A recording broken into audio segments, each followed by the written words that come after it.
We don't want to run with that emotion. We don't want to be angry at someone else. We don't want to suppress it, right? We don't want to feel that fear and do it anyway, right? That's a very common thing. We actually want to feel it. So if you know EFT, right, if you learn EFT, you can work with that. You can tap on that feeling, right? Maybe I'm frustrated that something hasn't happened the way I want it to happen. I can tap on that frustration, just being frustrated and acknowledging that frustration. And once it's fully acknowledged, it will release, it will let go. So we can bring ourselves back to peace. I'm Junaid Ahmed, host of Hacks and Hobbies podcast and a digital presence advisor at HumbleZone.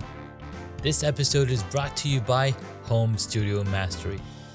I launched a consultation and course program to help podcasters and course creators to create a space in their homes that will reduce the friction of creating content and appearing their best when showing up on camera.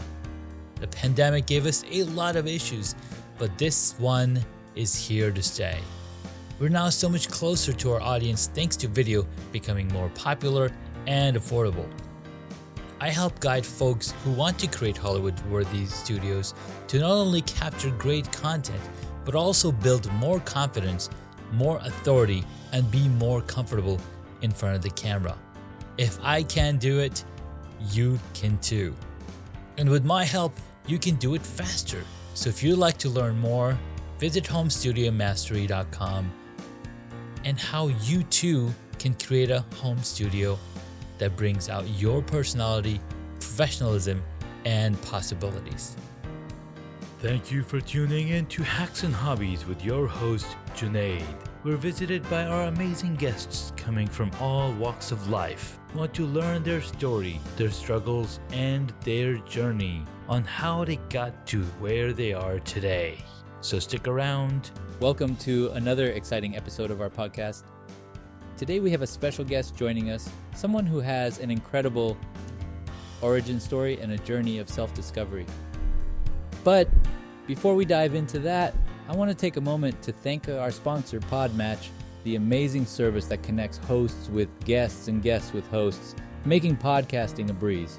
Now let's jump into our guest's captivating journey and explore how she overcame her past to embrace a brighter future.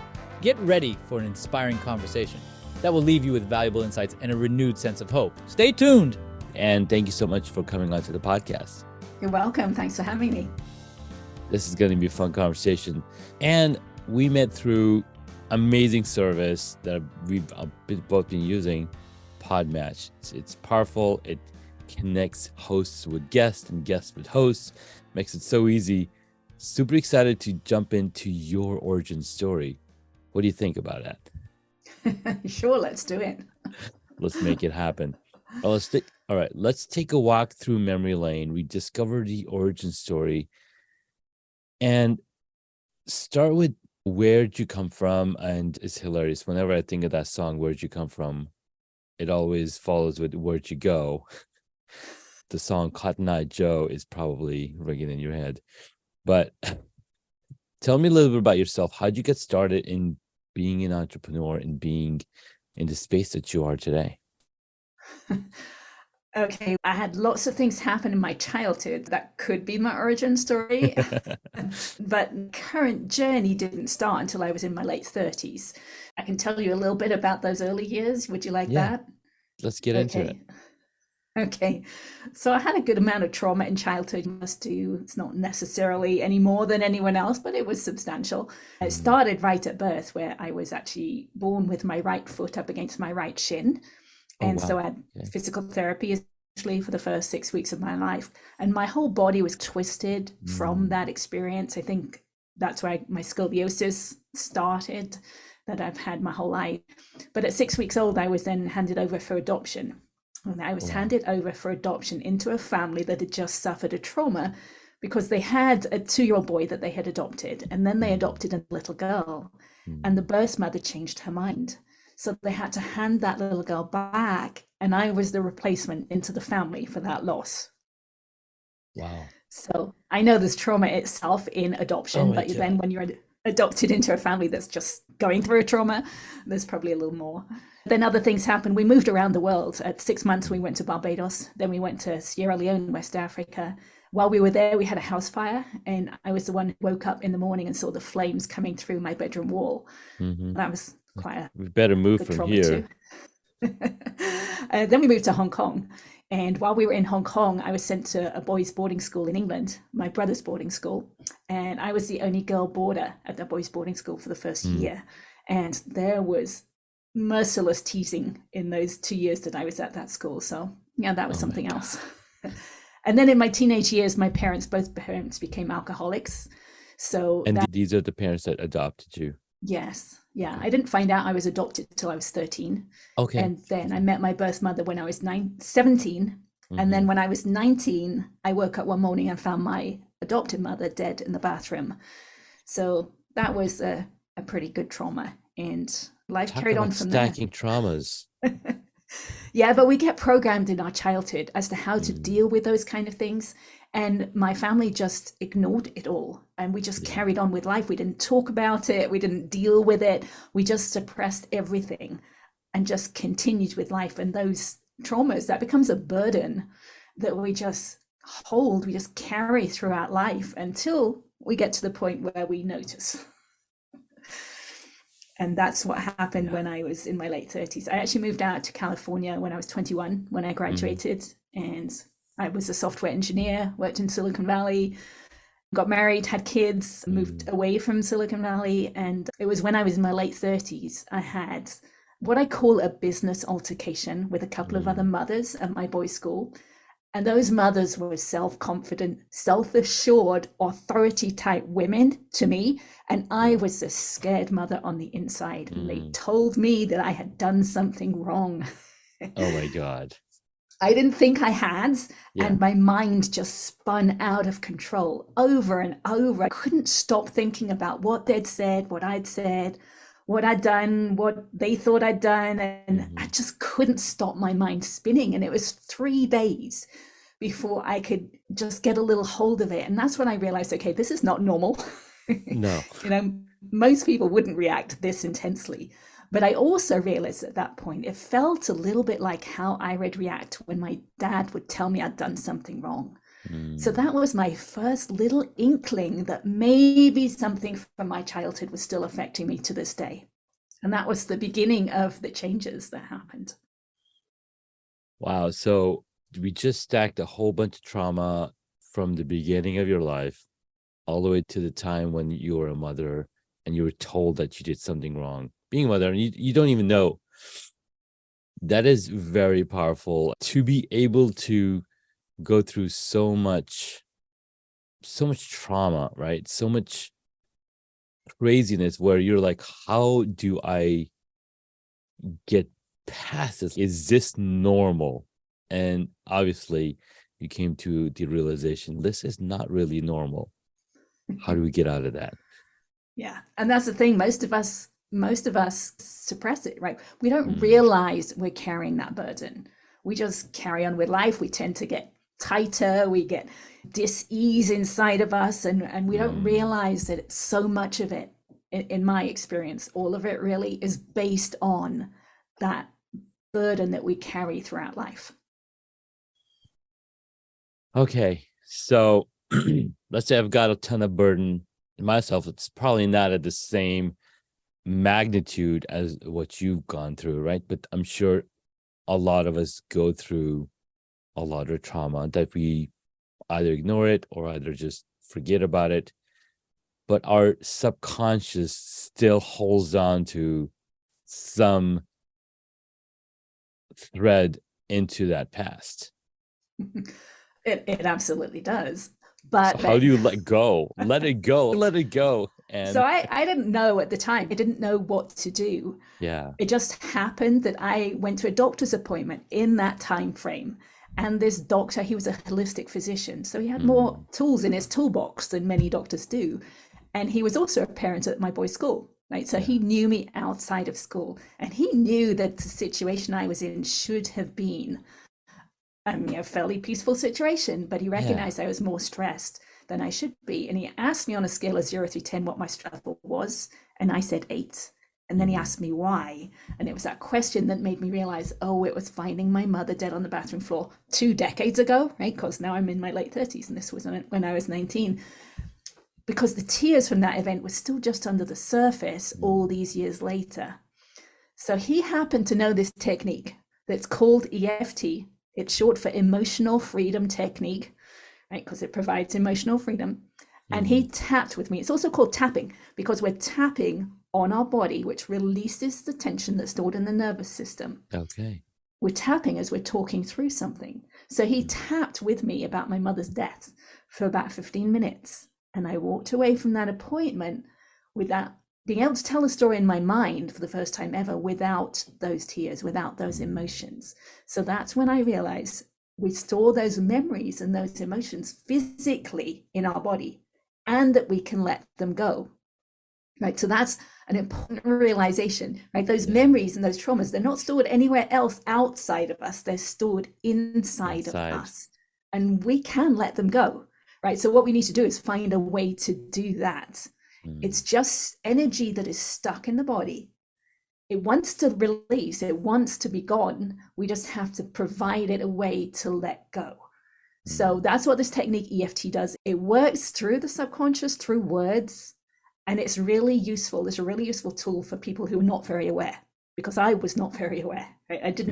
I knew the stories of things that had happened. We often will know, oh, I woke up one morning, I walked into the bathroom, and there was my mother. I know the story. We know the stories from those traumas. Yeah. But we aren't necessarily aware of the emotions and how we're feeling about them. So that's why EFT is really powerful. You don't have to know that. You can just work through the words. And that was the first of 3 steps on my journey. Okay. It gets deeper and deeper, but that EFT was really powerful, and anyone can learn to use it. It's very simple, very easy. It was given away for free by Gary Craig, who developed it. I love it. EFT, guys. Listen up. Check out EFT. This is not the NFT that we've been hearing about. This is EFT, Emotional freedom technique. Man, I love that. I'm gonna have to dig into it because I'm sure all of us have some type of trauma that's stuck in our bodies that keeps us from moving from one level of our lives to the next level.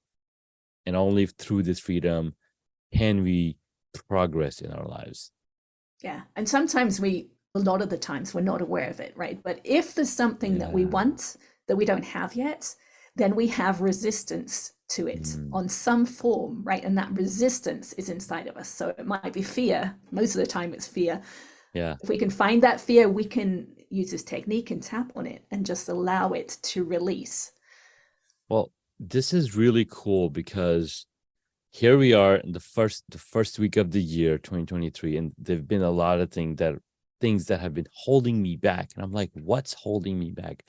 Why can't I jump and make all these calls and pull all these triggers? Why can't I do that? Because of course there are fears inside of us that we live through, and we just start to think, okay, that must be just my normal, right? That's just me, who I am, but not knowing what's holding us back. So that's really good to know.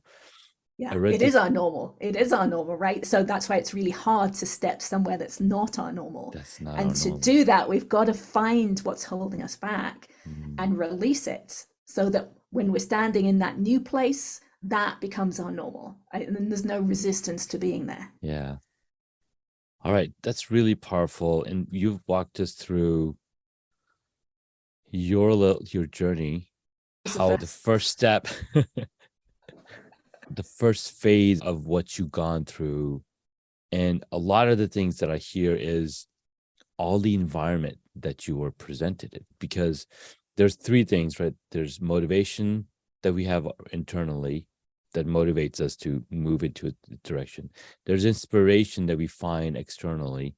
And then there's environment that either triggers inspirations or triggers motivations or none at all, right? So you've walked us through what environment you were presented in, you were placed in, that enable you to be who you are or go through the things that you are. But And then I loved how you found a solution through somebody else. And that's the beautiful thing. The solution is never inside of us.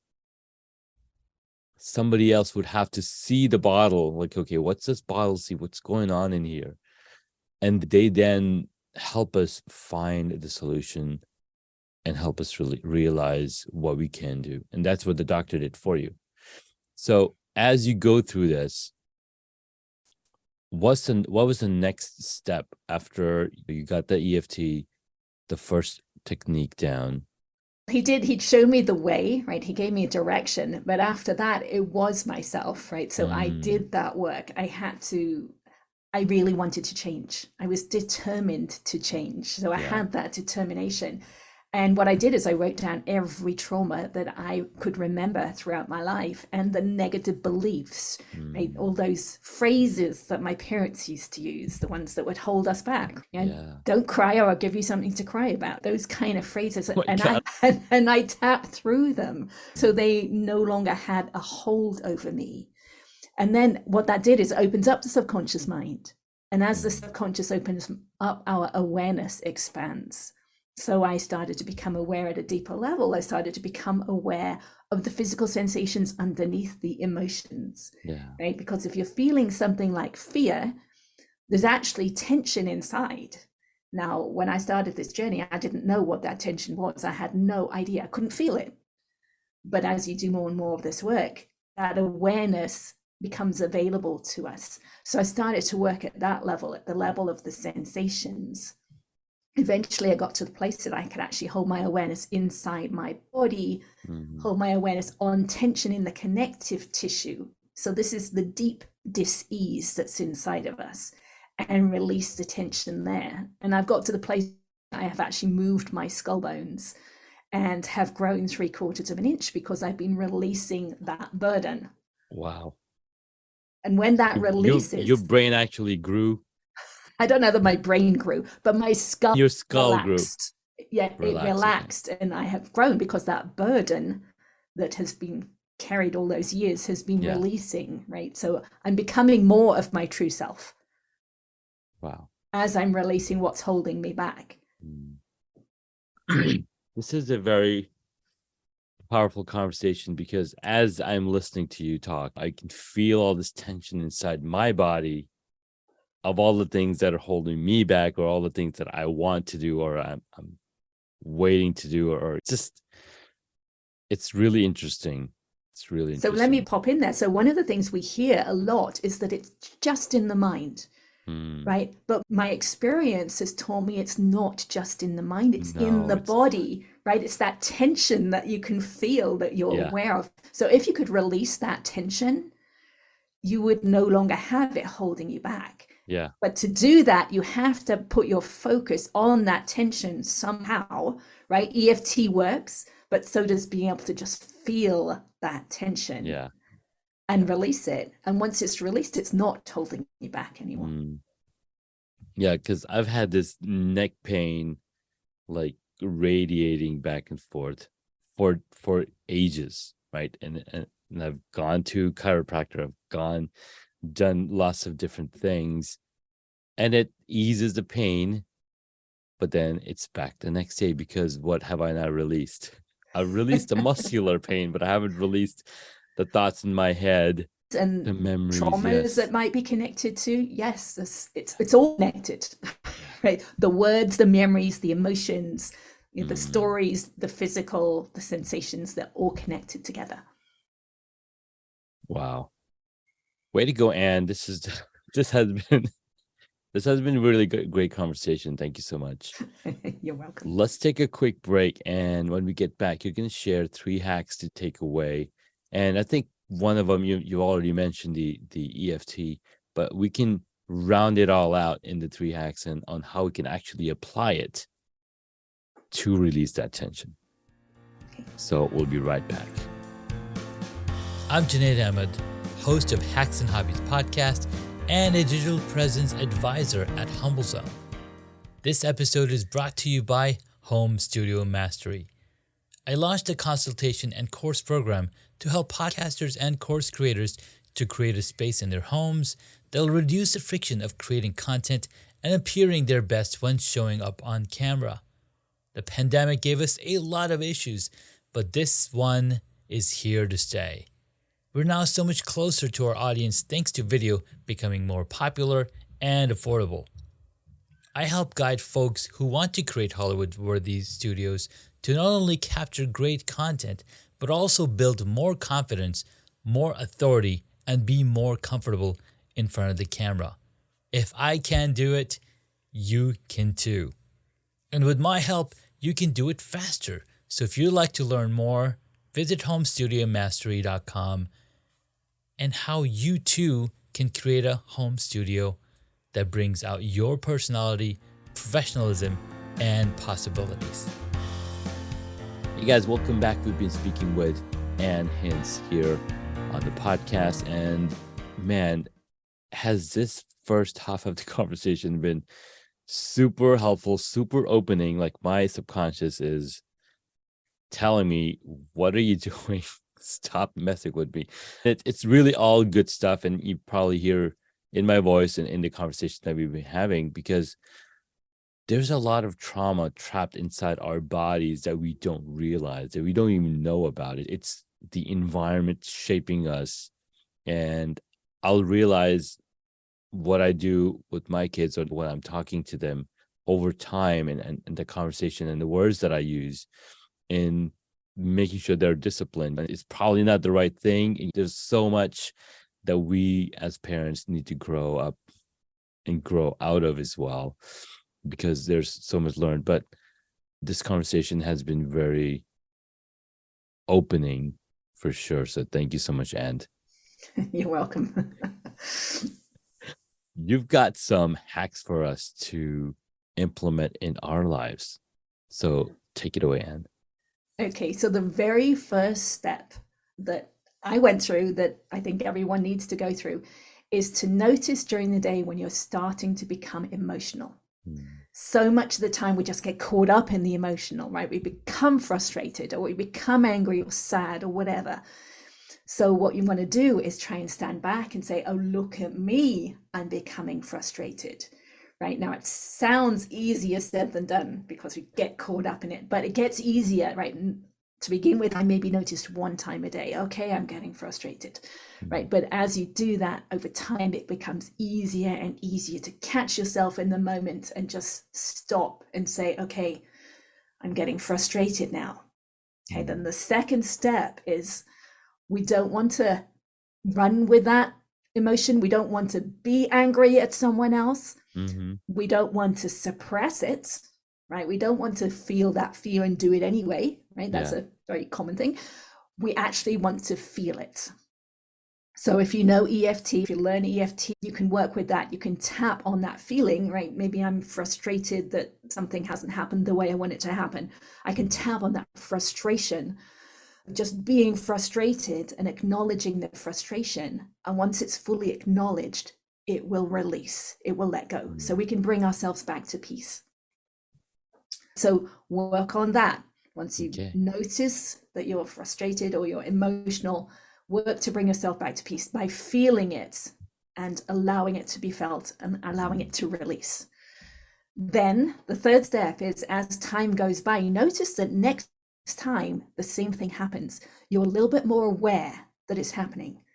And you're a little bit less reactionary and a little bit less emotional. Then you do the same thing again, right? You notice how you're feeling. And if you know EFT, you tap and you bring yourself back to peace. And over time, you will become less reactionary and you become more peaceful on the inside. And when that happens, peace will surround you on the outside. Wow. That's beautiful. So that's first. Those were three. Like Those are the first, three. notice. Notice it. Notice when you're becoming emotional. Do something about it. Feel it. Don't suppress it. Don't blurt it out. Just feel it. So you can use EFT if you have EFT. The third one is notice on an ongoing basis how things change. Become aware that you're becoming aware. Yeah. Yeah. And things start to change quickly. I love that. That's really powerful. Thank you, Anne, for those excellent, actionable steps that we can take on to become more aware of our feelings and how we're feeling and how we progress and get better over time by making those realizations. Yeah, you're welcome. They're deep, but you can do it. Yeah, like I said, everything takes time, and you just got to get started in realizing who you are, where you're coming from, and how can you get better, because our mind is constantly growing. There's 1,400 new brain cells entering our bodies every single day, our brains. So we got to put them into use, unless otherwise they go and die. Pretty powerful stuff. All right, I love it. Let's jump into the rapid fire questions that I love to ask my guests. Number 1, what is the one hobby that you wish you got into? This is a tricky question because I've done a lot of the hobbies that I want to do. But if I had to really think about it, it would probably be traveling more. I traveled a lot in childhood, but not as much as I would have liked to since being an adult. Yeah, because you traveled out of necessity, not out of pleasure. Yes, and my oldest son, is just turned 24, and he has been to 23 countries already. So he's been doing the traveling. Yeah, that's amazing. I love it. All right, next up. What did you want to be when you were a child? I wanted to be a policewoman because I think it would have given me control. I didn't have control at home. Everything was so out of control with 2 alcoholic parents. So I wanted to have some control. But at the time in England, you had to be 5'6", and I was only 5'4.25", so I couldn't do that. Wow, they have a requirement of how tall you have to be.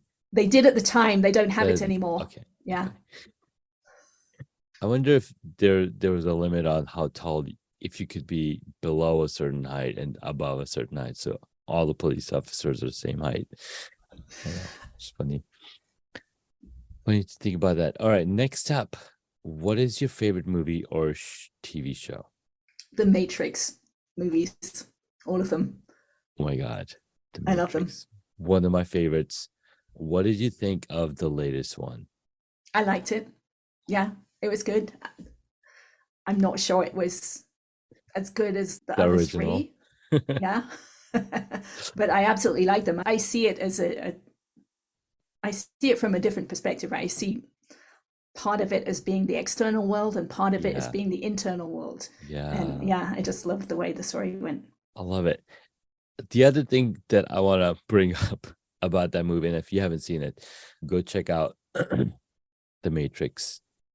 I don't even remember what they called the new one, but it's almost like Keanu Reeves stepped out of John Wick set and then just stepped into this set, because he's got the whole beard thing going on. And I don't know if you've seen John Wick, the movie series.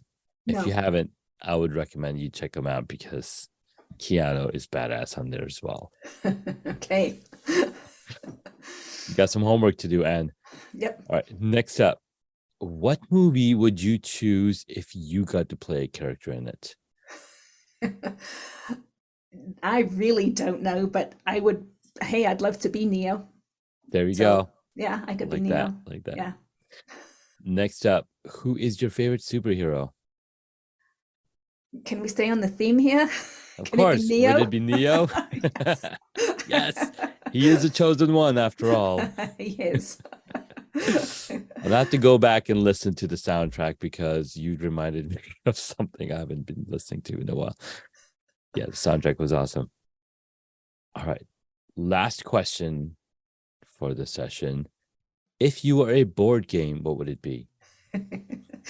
Okay, I think it would be checkers, because I love patterns.